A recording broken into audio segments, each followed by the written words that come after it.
এবার ভোটটা যেন সুস্থ এবং শান্তিপূর্ণভাবে হয় এবং একটা উৎসব মুখর পরিবেশে হয়, এই জন্য আমাদের সব ধরনের চেষ্টা থাকবে।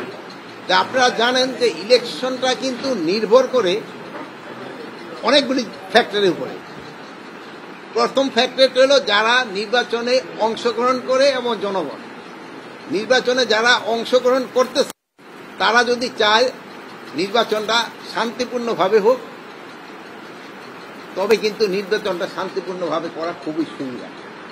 তারপরে ধরেন নির্বাচনের জন্য অন্যান্য ফ্যাক্টর, ইলেকশন কমিশন একটা ফ্যাক্টর, তারপরে আপনার এই প্রশাসন একটা ফ্যাক্টর, তারপরে আমাদের এই আইন শৃঙ্খলা বাহিনী একটা ফ্যাক্টর, আর সবার উপরে হলো তো জনগণ।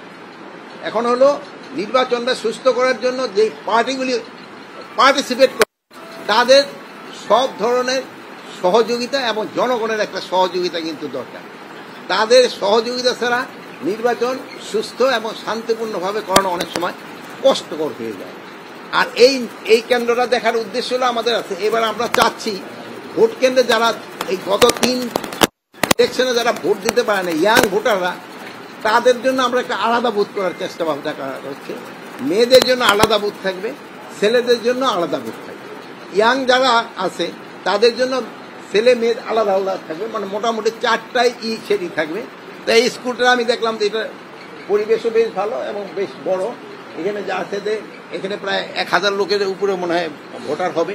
আর আপনারা হলো একটা হলো এই একমাত্র একটা উপজেলা, যে উপজেলায় 2টা কনস্টিটিউয়েন্সি। এটা মনে হয় বাংলাদেশে আর এরকম কোথাও নেই। অনেকে দেখবেন 2 উপজেলা মিললে একটা কনস্টিটিউয়েন্সি হয়, আর এখানে 1 উপজেলা মিললে 2টা কনস্টিটিউয়েন্সি।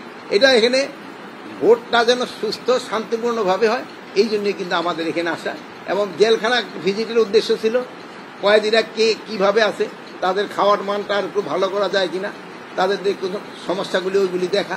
প্লাস আমাদের র্যাব হেডকোয়ার্টার এবং থানা ভিজিটের উদ্দেশ্য হলো তাদের ট্রেনিংটা আমরা শুরু করে দিব খুব তাড়াতাড়ি, এবং আমরা তাদের বডি ক্যাম্পও আমরা একটা দিয়ে দিচ্ছি, যে জন্য তারা পুরোটা অবজার্ভ করতে পারে, এইগুলি দেখার জন্য। এখন আমার এখানে হলো আসামিদের সাথে আমার দেখা হয়েছে, বুঝছেন। আমার এখানে কোনো পার্টিকুলার কোনো কিছু নাই। জেলে হলো থাকে বিচারাধীন আসামি এবং কয়েদি, তাদের সাথে আমার দেখা হয়েছে। আমরা নির্বাচনের জন্য বলি নাই, আপনারা জনগণ সবাই নির্বাচনের জন্য উৎসব মুখর করছে।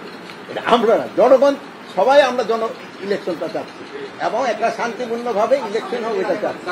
এই জন্য এটার জন্য যত ধরনের আমাদের প্রিপারেশন নেওয়ার আমরা প্রস্তুতি নিচ্ছি। অবৈধ অস্ত্রের ক্ষেত্রে আমি তো গতকালও আপনাদের বলছি, আমরা তো অবৈধ অস্ত্র উদ্ধার করে যাচ্ছি, আপনারাও রিপোর্টও করতেছেন হচ্ছে। প্লাস আমরা একটা পুরস্কারও ঘোষণা করতেছি, ইভেন যে ইনফরমেশন দিতে পারবে তাদের আমরা পুরস্কারও দিব। আমার ফিল্ড পর্যায়ে নির্বাচনী কার্যক্রম অনেক আগেই শুরু হয়ে গেছে। স্বরাষ্ট্র মন্ত্রণালয় কিন্তু অনেক আগেই ডিক্লেয়ার করে দিচ্ছে যে আমাদের প্রস্তুতি, যেটা আমার প্রস্তুতি ভোট কেন্দ্র দেখান, আমার প্রস্তুতি হলো আমার বাহিনীগুলি ভোটের জন্য প্রস্তুত করা। এটা কিন্তু আমি অনেক আগে শুরু করে দিচ্ছি এবং ট্রেনিংও শুরু করে দিচ্ছি। আর এই ভোট কেন্দ্রটা দেখা হলে একটা স্যাম্পল হিসাবে দেখে যাবে। বডি ক্যাম্পটা যেটা হয়ে আপনাদের প্রতিটা ডিস্ট্রিক্ট হেডকোয়ার্টারে এটা আপনারাও দেখতে পারবেন, প্রতিটা সেন্টারে নির্বাচনটা কিভাবে হচ্ছে, সুস্থভাবে হচ্ছে কিনা, এইটা দেখার হইলো বডি ক্যাম্পগুলি। বডি ক্যাম্প কিন্তু আমাকে এখনো পুলিশের কাছে আছে, ইভেন এই যে কারারক্ষীদের কাছেও কিন্তু বডি ক্যাম্প থাকে, বিজিবির কাছেও বডি ক্যাম্প থাকে। বাট ইলেকশনের জন্য আমরা পুলিশের কাছে আবার 10,000 মতো বডি ক্যাম্প আছে, বিজিবির কাছেও কিছু আছে। এখন আরো আমরা 40,000 বডি ক্যাম্প কেনার চিন্তা ভাবনা আছে। এটা পুরা ভোটার কেন্দ্রগুলিতে আমরা যেন নির্বাচনে এক জায়গা থেকে দেখা যায়, এটা একটা সেন্ট্রালি দেখার একটা ব্যবস্থা থাকবে, ওইটা থেকে নেওয়া হবে। প্লাস জেলা হেডকোয়ার্টারগুলিও ব্যবস্থা থাকবে। ইভেন আমরা চিন্তা ভাবনা করতেছি প্রতিটা থানা হেডকোয়ার্টারে দেওয়া যায় কিনা, এটা নিয়েও আমাদের চিন্তা ভাবনা। শোনেন বডি ক্যাম্পটা সম্বন্ধে আপনাদের বডি ক্যাম্পে পুরো ওই সিসিটিভির কাজই কিন্তু হয়ে যায়, পুরা অবজারভেশনের কাজটি হচ্ছে। শোনেন, কেন্দ্রপ্রতি পুলিশ সদস্য না, কেন্দ্রপ্রতি থাকে হলো 6 জন পুরুষ আনসার, 4 জন মহিলা আনসার, 2 জন অস্ত্রধারী আনসার। এবার আমরা আনসার 1 জন আরো বাড়াচ্ছি, ওই কি বলে প্রিজাইডিং অফিসারের জন্য। প্রিজাইডিং অফিসার অনেক সময় থ্রেটে থাকে, ওনার জন্য 1 জন। তারপরে আমরা প্রতি কেন্দ্রে 2 জন থেকে 3 জন তো পুলিশ দিবই, তারপরে আমাদের মোবাইল হিসেবে এবার জানেন অন্য সময় আমরা আর্মি 30,000, এবার আমরা প্রায় 80,000-এর উপরে সেনাবাহিনী নিয়োগ করব, নৌবাহিনী নিয়োগ করব, সেনাবাহিনী নিয়োগ করব, বিজিবি নিয়োগ করবে, র্যাব এবং অন্যান্য বাহিনী থাকবে। আইন শৃঙ্খলা বাহিনী পর্যাপ্ত পরিমাণ থাকবে। বাট আমি একটা কথা বলছি যে আপনাকে আগে নির্বাচনটা সুস্থভাবে সবচেয়ে হেল্পফুল ভাবে করার সাহায্য করতে পারে হলো যারা নির্বাচনে অংশগ্রহণ করে তারা এবং আপনারা যদি ভালোভাবে, আপনারা সবসময় খুব ভালোভাবে রিপোর্টিং করেন, এই জন্য আমি আপনাদের আবারও ধন্যবাদ দিই। আপনারা ইলেকশনের সময় সুন্দর রিপোর্টিং করবেন, আমি এই জন্য আপনাকে আগেও অ্যাডভান্স ধন্যবাদ দিয়ে দিচ্ছি যে আপনারা খুব ভালোভাবে কাজ করেন।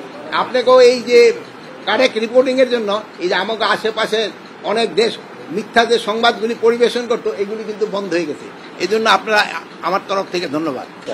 এই ক্ষেত্রে আপনি বলছেন এইগুলি বর্তমানে ফাইনাল রিপোর্ট দিয়েছে। প্লাস আপনারা জানেন যে এখানে অনেকের বিরুদ্ধে মামলা হয়েছে যারা নিরীহ, এরা যেন অনেকের বিরুদ্ধে মামলা হয়েছে যারা নিরীহ। এখন কোন নিরপরাধ ব্যক্তি যেন আইনের আওতায় না আসে, এই জন্য আমরা সর্বাত্মক চেষ্টা করে যাচ্ছি। এই জন্য আপনাদের একটু সাহায্য এবং সহযোগিতা দরকার, যেহেতু আপনারাও জনগণকে একটু সচেতন করবেন। এখানে দেখা গেছে যে ওই পয়সার লোভে আসামি করে দিচ্ছে, তোমার আসামি করে দিব, নালে কিন্তু এত টাকা দিতে হবে। এই জিনিসটা কিন্তু আপনারা বন্ধ করতে হবে। আরেকটা হলো সমাজের যে একটা অসহিষ্ণু হয়ে গেছে। এখন দেখা গেছে একটা ঘটনা ঘটতেছে, এই ঘটনা ঘটার সময় সবাই করে নাকি ভিডিওটা নিয়ে ব্যস্ত থাকে, কিন্তু ওইটা প্রতিহত করতে আসে না। আগে আপনি দেখতেন একটা বাচ্চা পড়ে গেলে লঞ্চে থেকে আরেকজন ভাই লাভ দিয়ে বাচ্চাটার উঠানোর জন্য চেষ্টা করতো, কিন্তু এখন হয়তো কি দেখবেন যে সে করবে না, আর লাভ না দিয়ে ওই ছবি উঠানোর চেষ্টা করবে। এই সাংস্কৃতিক থেকে কিন্তু আমাদের ফিরে আসতে হবে। আমাদের যে বুড়া অনেক ভাইরা আছে যারা, আমিও যদি মনে হয় বয়স সবচেয়ে বেশি, আগের দিনে কিন্তু একটা অপকর্ম কেউ করতেছিলে এটা একটা প্রতিহত করতো কয়েকজন দাঁড়ায়, এখন কিন্তু এই জিনিসটা কমে গেছে। এটা আপনি কিন্তু জনগণকে একটু সচেতন করতে হবে। আর সবকিছুতে এত অসহিষ্ণু হলে হবে না, এবং এত অসহিষ্ণু হলে কিন্তু হবে না। সবাই একটু ধৈর্য ধরতে হবে। যতটা আমরা আইন শৃঙ্খলা পরিস্থিতি উন্নতি, আপনি যদি এই জুলাই থেকে যদি এই জুলাই না আগে জুলাই থেকে দেখেন কি পরিস্থিতি ছিল, থানা খালি কেউ আসে না, আনসার বিদ্রোহ, অন্যান্য বাহিনীগুলি অত ভাতে সক্রিয় না। ওই থেকে এখনকার পরিস্থিতি অনেক ভালো হয়নি। বলেন, আপনারা বলেন। হ্যাঁ, আপনি কথাটা শেষ করতে আমাদের প্রশ্ন হলো কি, একটা কথা শেষ হওয়ার আগে আরেকজন আবার ওই ফ্রন্ট খুঁজে ফেলায়, কথাটা শেষ করে তারপর আপনি কথা। আমি তো উঠে দিতেছি না, ওই থেকে পরিস্থিতি উন্নতি হয় না।